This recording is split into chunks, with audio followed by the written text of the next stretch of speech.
नमस्कार दोस्तों, अनिका क्लासेस पटना में आपका स्वागत है। मैं निगम सिंह आज आपके लिए लेके आए हैं ज्ञान बिंदु जीएस एकेडमी के द्वारा जो प्राचीन भारत का इतिहास के बारे में जो है कि पीडीएफ के द्वारा पढ़ाई चल रहा है, जिसके डायरेक्टर हैं रोशन आनंद सर। इसमें जो है आप संघ लोक सेवा आयोग, राज्य लोक सेवा आयोग, कर्मचारी चयन आयोग, रेलवे भर्ती बोर्ड और जीएस आधारित सभी परीक्षा हेतु जो है कि इस पीडीएफ के द्वारा प्राचीन भारत से जितने प्रश्न पूछे जाते हैं उनका जो है आप इसमें सभी का संकलन किया गया है। ठीक है, बिहार दरोगा के दृष्टिकोण से जो है यह बहुत ही इम्पोर्टेंट है। अभी तक हम लोगों ने जो है हड़प्पा सभ्यता जो है कि पढ़ लिया है। ठीक है, तो हड़प्पा सभ्यता का वीडियो आपने नहीं देखा है तो हमारे चैनल के पेज पे जा कर के जो है उसको देख लीजिए, लिंक डिस्क्रिप्शन बॉक्स में दे दिया गया है। साथ ही जो है वैदिक सभ्यता भी जो है, वैदिक सभ्यता यह भी जो है ख़त्म हो गया है। ठीक है, और आज देखेंगे हम लोग क्या, उत्तर वैदिक काल। ठीक है, उत्तर वैदिक काल। तो चलिए स्टार्ट करते हैं। तो उत्तर वैदिक काल जो है 1000 से 600 बीसी के अंतर्गत जो है यह काल आता है ना। उत्तर वैदिक काल के विषय में जानकारी हमें यजुर्वेद, सामवेद, अर्थववेद, ब्राह्मण ग्रंथ, अरण्यक तथा उपनिषद से मिलती है। इस काल के अध्ययन के लिए चित्रित धूसर मात भांड की भी एक महत्वपूर्ण साक्ष्य है। इस काल में लोहा का साक्ष्य मिलना शुरू हो गया, जिस कारण इस काल को लौह प्रौद्योगिक युग की शुरुआत काल से जोड़ा जाता है। लोहा जो है कौन नहीं जानता था, तो यह जो है हड़प्पावासी लोहा को नहीं जानते थे, लेकिन जब उत्तर वैदिक काल आया तो लोहा का साक्ष्य यहाँ से मिलना चालू हो गया। ठीक है, तो यह प्रश्न जो है दिमाग में बैठा के चलिएगा। इस काल में वर्ण का निर्धारण कर्म नहीं बल्कि जन्म के आधार पर होने लगा। इस समय समाज में 4 वर्ण पाए जाने लगे: ब्राह्मण, क्षत्रिय, वैश्य और शूद्र। ठीक है, ब्राह्मण जो है, क्षत्रिय तथा वैश्य ये तीनों द्विज कहे जाते थे, जिसके तहत इन्हें उपनयन संस्कार का अधिकार था, परंतु शूद्रों को यह अधिकार नहीं था। इस काल में स्त्रियों में दशा में गिरावट आई। ऐतरेय ब्राह्मण में पुत्री को कृपण कहा गया। उत्तर वैदिक काल में गोत्र संस्था का उदय हुआ। गोत्र का अर्थ होता है वह स्थान जहाँ से समूचे कुल के गोधन को एक साथ रखा जाता था, परंतु बाद में इस शब्द का अर्थ एक मूल पुरुष का वंशज हो गया। ठीक है, आगे देखेंगे कि इस काल में आर्यों को चावल, नमक, मछली, हाथी तथा बाघ का ज्ञान हो गया था। संस्कारों की कुल संख्या 16 है। यह वीवीआई प्रश्न है। जैसे पुराणों की संख्या 18 है, उपनिषदों की संख्या 108 है। अभी ऊपर के वीडियो में सब जो है हम लोगों ने पढ़ा है। ठीक है, वेद 4 हैं। ठीक है, तो उस प्रकार जो है कि संस्कारों की संख्या कितनी है, 16 है। ठीक है, तो 16 संस्कार कौन कौन से हैं, स्क्रीनशॉट आप लोग कर लीजिएगा। ठीक है, आगे देखेंगे कि मनुस्मृति में विवाह के 8 प्रकारों का वर्णन किया गया है। मनुस्मृति में विवाह के 8 प्रकारों का वर्णन किया गया है, जिसमें ब्रह्मा विवाह, दैव विवाह, आर्य विवाह, प्रजापत्य विवाह, असुर विवाह, गंधर्व विवाह, पैशाच विवाह, राक्षस विवाह।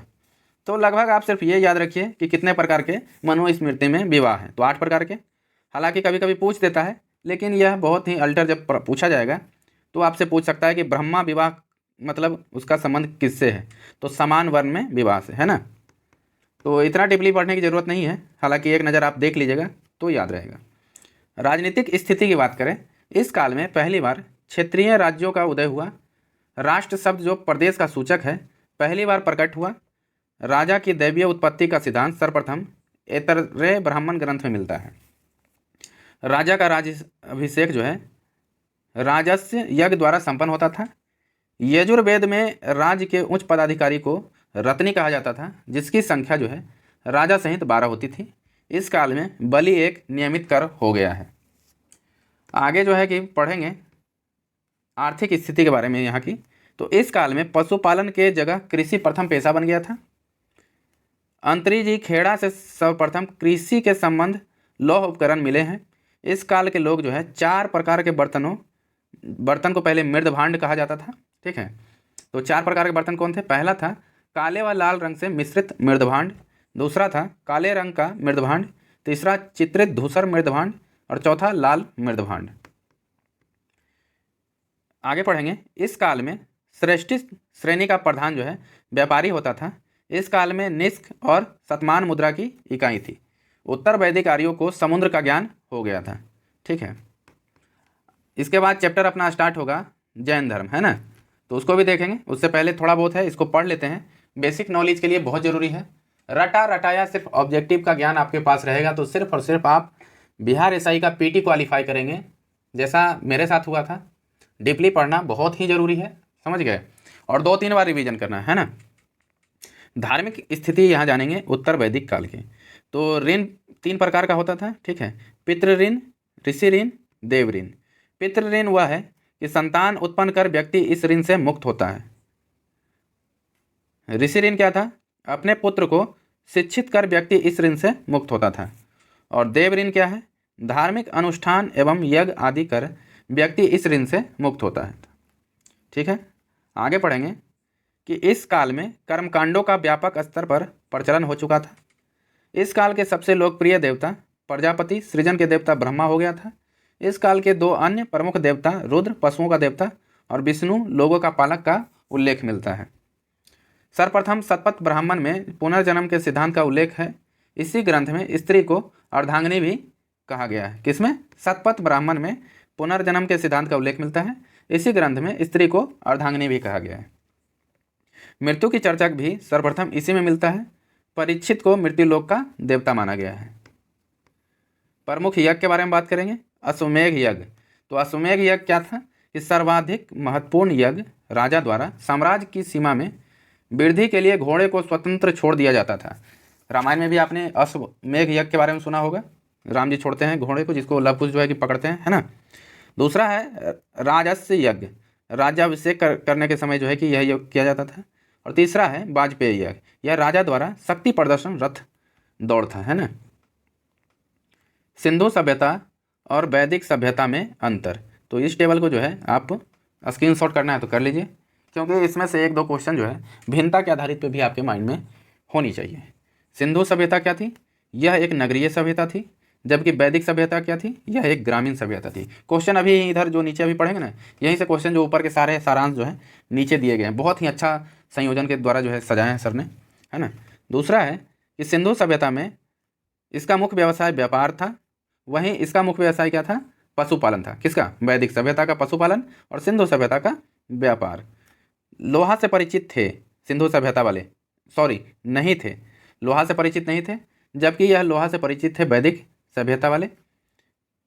आगे देखेंगे। चौथा था कि समाज मातृसत्तात्मक थी। यहाँ जो है समाज जो है पितृसत्तात्मक थी। सिंधु सभ्यता में जो है पवित्र पशु बैल था, जबकि वैदिक सभ्यता में पवित्र पशु गाय थी। ठीक है। परिशिष्ट देखेंगे इसका कि प्रार्थना को सूक्त कहा जाता था, जिसका अर्थ होता है अच्छी तरह से बोला गया। यह सुबह 7 बजे आपका जो है कि डेली हम अपलोड करते हैं 7:30 बजे। ठीक है, अनिका क्लासेस पटना पे, ये हमारा यूट्यूब चैनल का नाम है। ठीक है, अनिका क्लासेस पटना। और इसी पे जो है 12 बजे अपलोड करेंगे आपका जैन धर्म। ठीक है, तो उसको भी देखना ना भूलें 12 बजे, कल के डेट में ही, मतलब आज के डेट में ही, सॉरी। आगे पढ़ेंगे। वैदिक काल में ऋग्वेद का उच्चारण किया जाता था, श्रवण किया जाता था, लेकिन ध्यान रहे पढ़ा नहीं जाता था, क्योंकि वेदों की रचना कई शताब्दी बाद हुआ था। एक बार फिर इस लाइन को पढ़ेंगे कि वैदिक काल में ऋग्वेद का उच्चारण किया जाता था, सुना भी जाता था, लेकिन ध्यान रहे पढ़ा नहीं जाता था, क्योंकि वेदों की रचना कई शताब्दी बाद हुई थी। तीनों का मिलाकर के जो है विविध दिया गया है, तो विविध को एक बार बढ़िया से देख लेते हैं, क्योंकि सारे ऊपर का निचोड़ इसी में है। और उसको जो है एक बार डीपली पढ़ेंगे, उसके बाद निचोड़ पढ़ेंगे तो ज़्यादा मजा आएगा। तो पहले उसको पढ़ें, अगर आपने वीडियो पहला और दूसरा नहीं देखा है, या तीसरा खंड है इसका, है ना। तो विविध पढ़ते हैं। पहला क्या कहता है कि दस्यु वे लोग थे जो यज्ञ नहीं करते थे तथा दूसरी भाषा बोलते थे। दास किसे कहते थे? युद्ध में बंदी बनाए गए पुरुष व स्त्री को दास कहते थे। ऋग्वेद की रचना सप्त सैंधव क्षेत्र में, यजुर्वेद, सामवेद, अथर्ववेद की रचना गंगा यमुना के क्षेत्र में हुआ था। आगे पढ़ेंगे। जनपद का शाब्दिक अर्थ क्या था? तो जन के बसने की जगह को जनपद कहा गया। आगे है कि ऋग्वेद आर्यों की धर्म, तो इनकी धर्म क्या थी? प्रकृति पूजा और यज्ञ। शतपथ ब्राह्मण से संबंधित राजा विदेह माधव से संबंधित ऋषि गौतम रहुगन था। आर्यों के आर्कटिक होम सिद्धांत तिलक के द्वारा दिया गया था। बीजी तिलक है ना, बाल गंगाधर तिलक। आगे देखेंगे कि सभी स्मृति ग्रंथों में सबसे प्राचीन जो है मनुस्मृति है, जो समाज व्यवस्था से संबंधित है। इसको आप मेरे वीडियो को जो है आप ऑडियो लगा के पैकेट में रख करके सुन भी सकते हैं, ठीक है।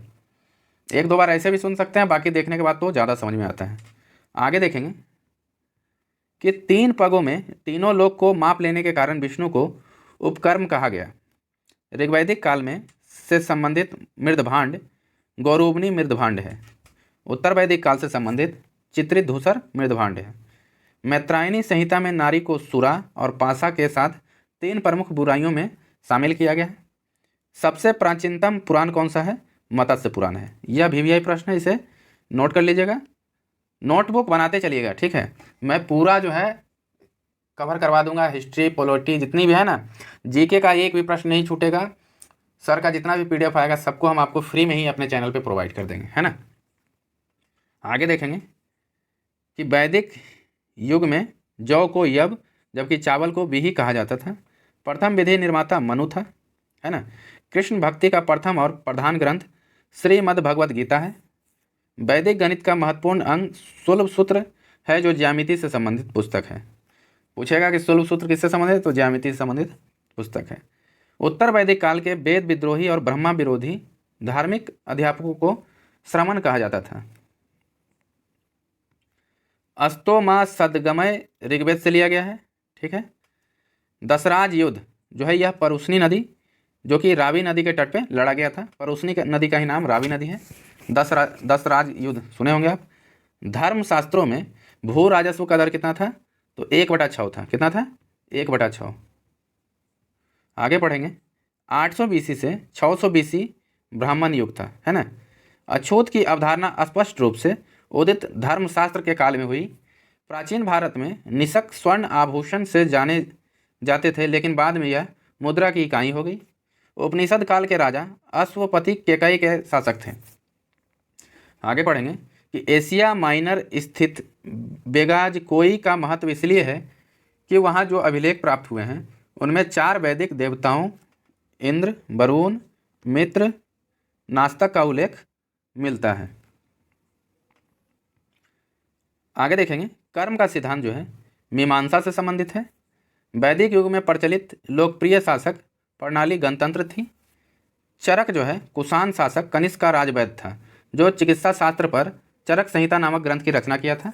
एक बार फिर से इसको पढ़ लीजिए, इंपॉर्टेंट प्रश्न है कि चरक जो है वो कुषाण शासक कनिष्क का वैद्य था, जो चिकित्सा शास्त्र पर चरक संहिता नामक ग्रंथ की रचना किया। पुस्तक पूछेगा कि चरक संहिता के लेखक कौन है, तो कनिष्क है ना। आर्यों का मुख्य पेय पदार्थ कौन सा है? सोमरस था। सर्ग, प्रतिसर्ग, वंश, मुंतमंतर, वंशानुचरित पुराणों के संकेतक हैं। वहीं आगे देखेंगे कि बोगाज कोई अभिलेख ईरान से भारत में आर्यों के आने की सूचना देता है। आगे पढ़ेंगे हम लोग प्राचीन भारत में धार्मिक आंदोलन, है ना। तो 6ठी शताब्दी ईस्वी पूर्व ब्राह्मण धर्म के खिलाफ कुल 62 संप्रदाय का उदय हुआ, जिसमें बौद्ध और जैन धर्म सर्वाधिक लोकप्रिय हुआ। तो जैन धर्म का क्लास जो है, यह जो जैन धर्म है इसका क्लास जो है आपको आज 12 बजे दोपहर में जो है कि होगा। तो सभी लोग ज़रूर देखिएगा, है ना। वीडियो पे अगर चैनल पे नए हैं तो चैनल को सब्सक्राइब करें और वीडियो को ज़्यादा से ज़्यादा शेयर करें, ठीक है।